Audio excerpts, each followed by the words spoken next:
முதலாவது வினாவாக நாம் சிந்திக்க இருப்பது, திருநெல்வேலியிலிருந்து ஒரு அன்பர் கேட்கிறார், வழிபாட்டை அளக்கிற அளவுகோல் எது அப்படின்னு கேட்குறார். அதாவது சைவம் சார்ந்து மாத்திரம் சிற்றறிவுக்கு எட்டிய வரையில் சொல்கிறேன். ஏன்னா இப்போ நீங்கள் கேட்குற கேள்வி அப்பேற்பட்ட கேள்வி. ஒரு வழிபாடு முதன்மை பெற வேண்டும் அப்படின்னு சொன்னால் முதல்ல ஆன்மீகத்துக்கு அளவுகோல் எது அப்படின்னு கேட்டால் சுவானுபூத் ஏகமானாயான்னா, மானம் அப்படிங்கிறது அளவுகோல், ஏகமானம் ஒரே அளவு. என்ன அளவு அப்படின்னா சுவானுபூத், சொந்த அனுபவம்தான் வழிபாட்டினுடைய அளவுகோலாக சாத்திரங்கள் பரிந்துரை செய்கிறது. அப்போ அந்த வழிபாட்டினுடைய அளவுகோல் அப்படிங்கிறது அனுபவம். என்ன அனுபவம் அப்படின்னு கேட்டால், நம்ம இப்போ ஒரு உதாரணத்து மூலிமா புரிய வைக்க முயற்சி பண்ணுறேன். அதாவது நான் இப்போ ஒரு பிள்ளையார்ட்ட போய் வேண்டிக்கிறேன், எனக்கு ஒரு வேலை கிடைக்கணும். நான் அதுக்கு உண்டான முயற்சி பண்ணியிருக்கேன். அது ஒரு சில போட்டியில் இருக்குது. அந்த போட்டியை மீறி அதில் நான் ஜெயிச்சு வரணும். இது என்னுடைய பிரார்த்தனை. சாமிகிட்ட போய் கேட்குறேன், பிள்ளையாரப்பா எனக்கு எப்படியாவது இந்த வேலை கிடச்சிடணும் அப்படின்னு நான் கேட்குறேன். இதில் நம்மளுடைய பிரார்த்தனையினுடைய ஆரம்பம் இருக்குது. இப்போ இதனுடைய அளவுகோல் என்ன அப்படின்னு கேட்டால், அந்த வேலை கொஞ்ச நாள் கழிச்சு உங்களுக்கு அந்த வேலையானது அளிக்கப்பட்டு விட்டது, நீங்கள் பணி நியமன ஆணை எனக்கு கொடுத்துட்டாங்க, அப்பாயின்மெண்ட் ஆர்டர் எனக்கு வந்துடுது அப்படின்னு சொன்னால் அந்த வழிபாடு மிகச் சரியான அளவிலே செய்யப்பட்டிருக்கிறது அப்படின்னு அர்த்தம். ஏன் அப்படின்னா, நம்ம வேண்டின்றது அனுபவத்தில் சாத்தியப்படுறதோ இல்லையோ, அதுதான் முதல் விஷயம்.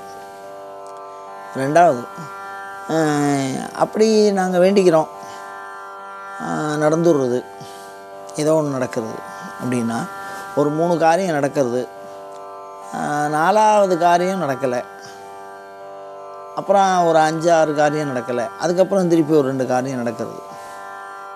இப்படியே யோசித்து பார்க்குறோம், இது வழிபாட்டினால் நடந்ததா இல்லை நம்மளுடைய முயற்சியினால் நடந்ததா அப்படின்னா, எது மானுடத்து இயல்பால் இயலாததோ அதை சாத்தியப்படுத்தினாதான் வழிபாட்டினாலே நடந்தது அப்படின்னு சொல்ல முடியும். அதனால தான் அப்பர், சுந்தரர், ஞானசம்பந்தர் இவருடைய வாழ்க்கையில் பார்த்திங்கன்னா, உலகத்தில் இல்லாத விஷயத்தை சாத்தியப்படுத்தி அனுபவப்படுத்தி கொடுத்துருப்பா. பாம்பு கடிச்சிருப்பான், செத்து போயிருப்பா, அதை உற்பத்தி பண்ணியிருப்பா.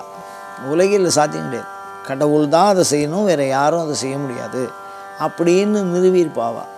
அப்போ அந்த மாதிரி ஒரு சாத்தியக்கூறுகள், ஒரு சமய உண்மையை நிறுவுதல் அப்படிங்கிறது அந்த அருள், இறைவனுடைய அருளின் வழி அது சாத்தியம் அப்படின்னு முதல்ல சொல்கிறோம்.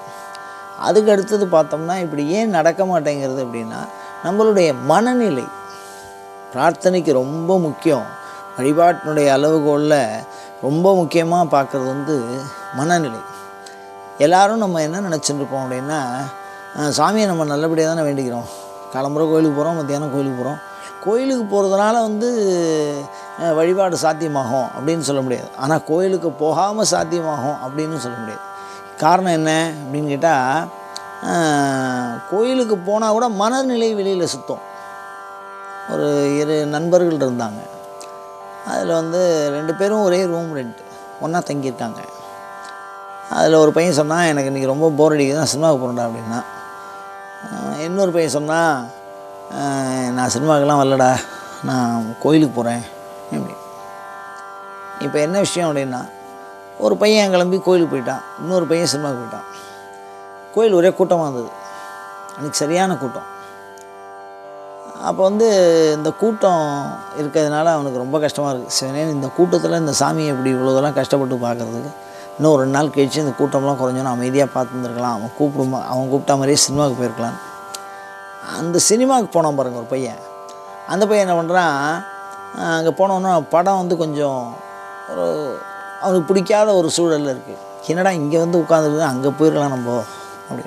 இப்போ சினிமா தேட்டரில் உட்காந்துட்டு கோயிலுக்குள்ளே போயிருப்பானா, இவ்வளோ நாழி கூட்டமாக வேறு இருக்கும்.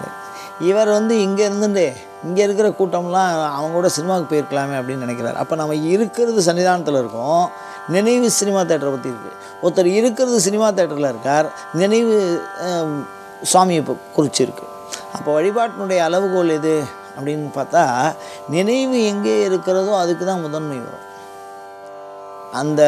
அப்போது வழிபாட்டினுடைய அளவுகோல் என்ன அப்படின்னா, இறைவனுடைய அருள், அதுதான் முதல்ல அவர் நினைக்கணும். ரெண்டாவது நினைவு, நம்மளுடைய நினைவு சார்ந்த ஒரு சில விஷயம். நிறையா பேர் வந்தால் வரட்டும், வரலைன்னா அதை பற்றி ஒன்றும் கவலை இல்லை. ஒரு தேங்காய் உடைக்கிறதுனால யாருக்கும் ஒன்றும் கஷ்டம் ஆகிட போகிறதில்ல, அதை உடைச்சிட்டு சாமி கொடுக்கலன்னா கேட்க போகிறதும் இல்லை. அப்படிங்கிற மாதிரி இருந்தால் அதுவும் ஏதிலார்க்கு ஏதிலான்னு சொல்லுவார். ஒரு ஒரு சொந்தக்காரா மாதிரி நம்ம கேட்குற பொழுது நம்மளுடைய வாழ்க்கையே அதில் தான் இருக்குது அப்படின்னு சொல்கிற பொழுது, அது மாதிரி அவரையே நம்பி அவரையே பிடிச்சிக்கிற பொழுது தான் அது சாத்தியம். அப்படிங்கும்போது மனதில் இருக்கக்கூடிய உண்மைத்தன்மை, இறைவனுடைய அருள், இது ரெண்டும் இணைஞ்சதுன்னா வழிபாடு மிக பலம் பொருந்தியதாக அனுபவ சாத்தியப்படுவதாக அமையும். அதில் சாஸ்திரத்தோடு இருக்கிறது அப்படிங்கிறது இன்னும் கொஞ்சம் அதை விரைவுபடுத்தும். அதாவது முறைப்படி வழிபாடு செய்வது என்பது இன்னும் கொஞ்சம் விரைவுபடுத்தும். அப்போ பிற வழிகளில் செல்லாமல் இருக்கிறதுங்கிறது அதை இன்னும் கொஞ்சம் வழிபாட்டுக்கு ஒரு அளவுகோலாக அமையும். என்ன அப்படின்னு கேட்டிங்கன்னா, இப்போ இந்த கோயிலில் போனால் நடக்கும், அந்த கோயிலில் போனால் நடக்கும் அப்படின்னு சொல்லி கோயிலாக சுற்றிகிட்டே இருப்போம். அப்போ எந்த கோயிலையும் நடக்கலையானா எந்த கோயிலுக்கும் இறைவன் இல்லாமல் இல்லை. என்னென்னா, மனிதனுடைய ஆசை இறையருளை தடுக்கும். இறைவன் மீது நாம் கொண்ட அன்பு இறையருளை வளர்க்கும், நாம் விரும்பியதை தரும்.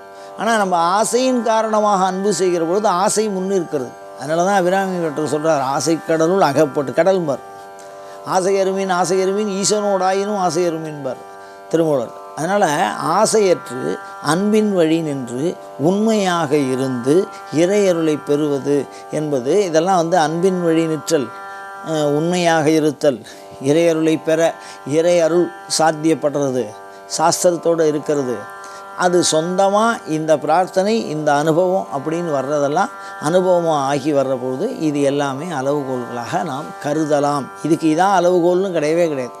ஏன்னா சுவாமி எந்த விதமான அளவினாலும் அடைய முடியாதவன், அவாங் மனச கோச்சரம்.